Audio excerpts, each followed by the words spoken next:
ഹൈറേഞ്ചിന്റെ വിവിധ മേഖലകളിൽ അനുദിനം കാട്ടാന ശല്യം വർദ്ധിക്കുന്നു. മൂന്നാർ പോതമേട് മേഖലയിൽ പട്ടാപ്പകൽ കാട്ടാനക്കൂട്ടമിറങ്ങി. പോതമേട് ദേശാടനം റിസോർട്ടിലേക്ക് പോകുന്ന വഴിയിലാണ് കാട്ടാനകൾ എത്തിയത്. ദിനംപ്രതി ഹൈറേഞ്ച് മേഖലയിൽ കാട്ടാനശല്യം വർദ്ധിച്ചു വരുന്ന സ്ഥിതിയാണ് നിലവിലുള്ളത്.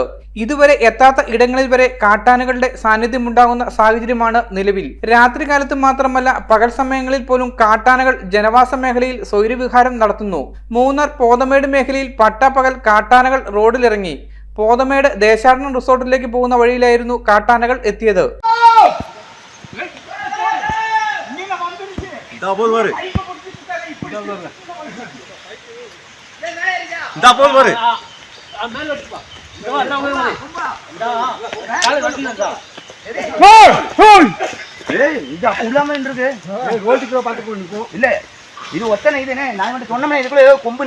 പിന്നീട് കാട്ടാനകൾ പ്രദേശത്തു നിന്നും പിൻവാങ്ങിയെങ്കിലും ജനവാസ മേഖലകളിൽ കാട്ടാനശല്യം വർദ്ധിച്ചു വരുന്നത് ആശങ്കയ്ക്ക് വഴിയൊരുക്കുന്നുണ്ട്.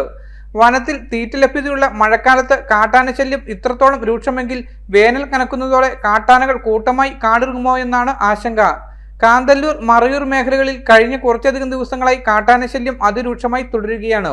News bureau, Munnar. എല്ലായിടത്തും വൈഫൈ, എല്ലാത്തും ഇന്റർനെറ്റായ നാട് മുഴുവൻ ഡിജിറ്റൽ. നാട്ടാരെല്ലാം ബ്രൗസിംഗിലാണ്. എന്നാ സ്പീഡാ കേരള മിഷൻ. എല്ലാവർക്കും ഇന്റർനെറ്റ്, എല്ലായിടത്തും നെറ്റ്. കേരള വിഷൻ നവകേരള പ്ലാൻ വെറും 199 രൂപയ്ക്ക്.